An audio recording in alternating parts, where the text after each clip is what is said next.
تو پھر علیمہ خان کو پہلے ہی روک دیا گیا، لیکن نورین اور عظمہ خان ان کو اب جو ہے وہ اجازت دی گئی ہے،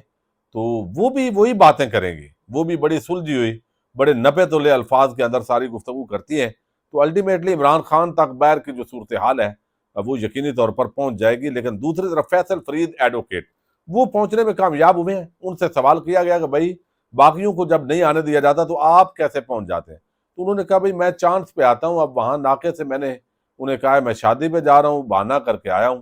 تو اگر ملاقات ہوگی تو ٹھیک ہے، نہ ہوئی تو نہ صحیح، تو میں چانس پہ آیا ہوں۔ تو فیصل فرید اور تین اور جو لوگ ہیں ان کی ملاقات بھی اندر جاری ہے۔ تو آج عمران خان کا جو بیان ہے وہ بینوں کے ذریعے جو ہے وہ بیان اصل آ سکتا ہے، اور یہ کافی عرصے کے بعد یہ سٹیٹمنٹ ہوگی۔ اب دیکھنا یہ ہے کہ اگر ساری عمران خان کو صورتحال سامنے رکھی جائے اور پھر جو ان کا بیان آئے گا وہ انتہائی اہمیت کا حامل ہوگا۔ تو اڈیالہ جیل کے سامنے ایک مرتبہ پھر جو ماحول ہے وہ گرم ہے، علیمہ خان بیٹھی ہوئی ہیں، ان کی ملاقات نہیں ہونے دی گئی۔ تو اوورسیز پاکستانی ایک مرتبہ پھر متحرک بھی ہیں، پی ٹی آئی کے بھی، جو یہاں پہ وفد مل کے گیا ہے آرمی چیف شہباز شریف اور دیگر کو، تو وہ بھی وہاں جا کے انہوں نے بتایا کہ بھئی جو ایک صورتحال ڈیولپ کی گئی ہے اور تاثر دیا گیا ہے ایسا نہیں ہے، بلکہ ہم نے عمران خان کے حوالے سے بہت کچھ کہا ہے، اور اب ان کا ٹویٹ آ گیا کہ ان کا موقف یہی ہے کہ فری عمران خان۔ تو اب اس معاملے پر شہباز گل اور باقیوں نے بھی اپنے لوگوں کو روکا ہے کہ بھئی ان پر تنقید چھوڑے، جو ان کا کردار ہے وہ بھرپور طریقے سے نبھانے کی کوشش کر رہے ہیں، تو لہذا جو بندہ بھی حمایت کرتا ہے اب کوئی وہ اتنا بااختیار نہیں ہوتا جتنا آپ سمجھ رہے ہوتے ہیں، پھر امریکہ کے اپنے مفادات ہیں، تو یہ ساری چیزیں جو ہے وہ دیکھنے کے قابل ہیں۔ تو اب اس طرح کے کام جو ہے وہ آج بھی وہ جاری ہیں۔ اب دوسری طرف جو ہے وہ ڈیجیٹل میڈیا سے وابستہ لوگوں کے خلاف ایف بی آر ایف آئی اے کو متحرک کر دیا گیا ہے۔ بہت سارے لوگ، ان کا بیرون ملک جانا مشکل ہے، روٹین کے مطابق آنا جانا ہوتا ہے لیکن وہ مشکل بنا دیا گیا ہے، اور مقصد ایک ہی نظر آتا ہے کہ لوگ جو ہے وہ تھوڑے سا خوف کی فضا پیدا کی جائے، مالی طور پر ان کو کنگال کیا جائے، اور یہ اس پوزیشن کے اندر جو ہے پھر یہ چیخیں گے، روئیں گے، پٹیں گے۔ تو بھئی جیسے بھی ہو جائے، جو زرداری اور شریف ہیں ان کو تو کسی صورت بھی میرا خیال ہے بڑا مشکل ہوگا جو ہے وہ ماننا، تو اس میں فاقے بھی آ سکتے ہیں، بھوک بھی آ سکتی ہے، لیکن وہ صورتحال مشکل ہے۔ باقی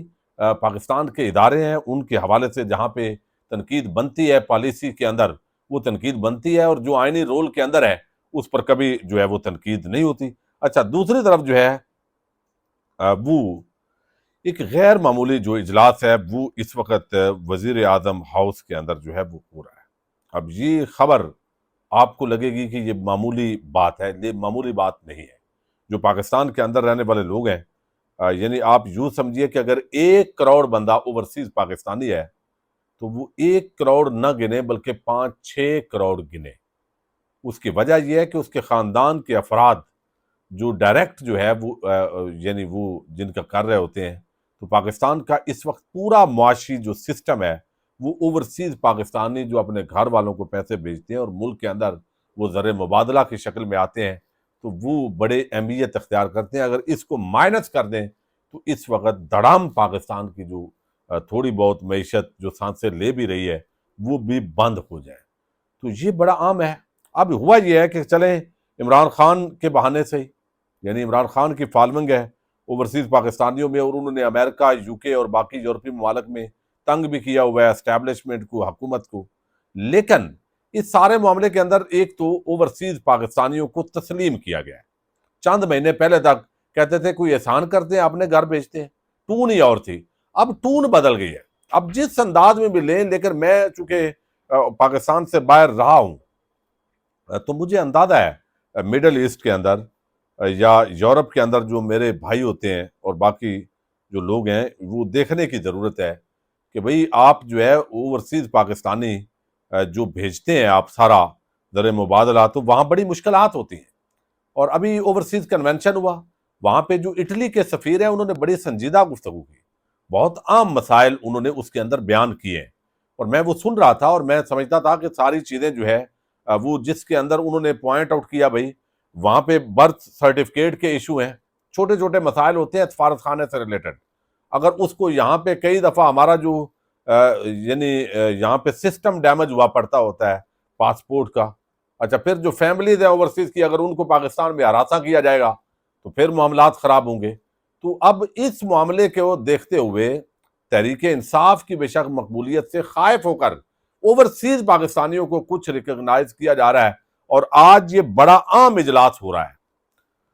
اور اس کی تفصیلات تو اگلی ویڈیو میں آپ کے سامنے رکھ دوں گا کہ army chief general Asim Munir نے بیرون ملک مقیم پاکستانیوں سے متعلق اجلاس میں شرکت کی ہے، اور یہ اجلاس کی صدارت وزیر اعظم شہباز شریف نے کی ہے، اور D G I S I lieutenant general Asim Malik اس کے اندر ہیں. اس میں جو ہے وہ دیگر آفیشلز ہیں. اس میں جو ہے وہ سالک ہیں، کیا نام ہے، سالک حسین چودھری، اور کچھ اور وزراء ہیں متعلقہ اوورسیز سے، اون چودھری ہیں، اور یہ سارے لوگ. اچھا اب معاملات جو ہے نا وہ بڑے سنجیدہ ہیں کہ بھئی اوورسیز پاکستانی ہیں تو ان کے جو جینون مسائل ہیں ان کو ڈسکس کریں. آپ اگر پاکستان میں سرمایہ کاری لانا چاہتے ہیں اس کا تو واضح طور پہ باقی جو ہے وہ باتیں ہوں گی، عملی اقدامات تب ہوں گے جب یہ خوف و ہراس کی فضا ختم ہوگی. وہ ابھی ختم نہیں ہو رہی. چلیں،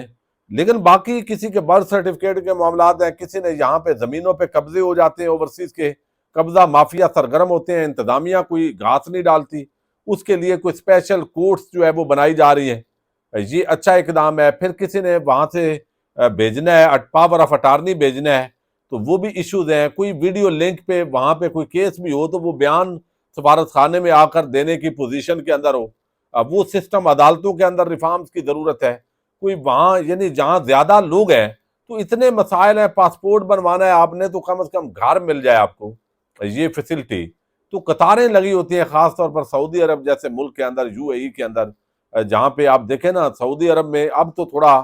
وہاں پہ اچھے سوشل ورکر بھی لوگ ہیں. وہاں سعودی عرب ریاض کے اندر ارشد تبسم صاحب ایک بڑے اچھے میں سمجھتا ہوں والنٹیئر، ایک جو ہے وہ ان کی ایک کمپنی انہوں نے پاکستانیوں کی بنائی ہوئی ہے. تو اس طرح کے لوگوں کو اپریشیٹ بھی کرنے کی ضرورت ہے. یعنی ملک انصر ہیں، جو ہے وہ ارشد نعیم تبسم صاحب ہیں، اس طرح کے لوگ میں نے دیکھے ریاض کے اندر. وہ اپنی مدد آپ کے تحت، کوئی غرض نہیں ہے حکومت سے، کوئی غرض نہیں ہے، بس پاکستانی کمیونٹی کی خود سے وہ خدمت کرتے ہیں کہ بھئی کسی کی جو ہے وہ ڈیتھ ہو گئی ہے، کسی کا کوئی بیماری کا مسئلہ ہے، کوئی کمپنی بر وقت سیلری نہیں دے رہی، کوئی اور مسائل ہیں. تو یہ ساری چیزیں جو ہے وہ دیکھنے کی ضرورت ہے. تو یہاں جو مسائل ہیں اوورسیز پاکستانیوں کے، ان کو ایڈریس کرنے کے لیے یہ اجلاس جو ہے یہ ہوا ہے. یہ میں سمجھتا ہوں جس بحرائے کے اندر بھی لیں مسائل حل ہونے چاہیے. وہاں ایک بندہ جو ہے کسی ٹیکنیکل معاملے کے اندر یورپ میں یا مڈل ایسٹ یا جہاں جہاں لوگ ہوتے ہیں، وہ اگر یعنی جہاں ان کی جاب ہے، ایک ٹیکنیکل معاملے کے اندر وہ پھنس جائے اور یہاں پہ اس کو کوئی پاور آف اٹارنی بھیجنی پڑ جائے، کوئی طریقہ کار، تو اس کی دیہڑیاں ضائع ہو جاتی ہیں. دور دراز اس کو ٹریول کرنا پڑتا ہے. دور دراز اب تبوک سے بندے کو ریاض آنا پڑے یا جدہ آنا پڑے تو یہ بڑا آپ کو اندازہ نہیں ہے، لیکن ہزار میل کے فاصلے ہوتے ہیں، 800 کلومیٹر کے. تو یہاں یہ ساری چیزیں، بہرحال یہ ایک عام اجلاس ہوا ہے، اور یہ اوورسیز پاکستانیوں کے جو مسائل ہیں، جو جینون تجاویز آئی ہیں کنونشن کے اندر، ان کو ایڈریس کرنے کے لیے تمام وزیر وغیرہ اکٹھے ہوئے ہیں، سیکرٹریز اکٹھے ہوئے ہیں، متعلقہ بیوروکریسی، اور اس کے حل تلاش کیا جا رہا ہے. میں مزید بھی آپ کو اس حوالے سے اگلی ویڈیو میں اپڈیٹ کروں گا. پاکستان زندہ باد.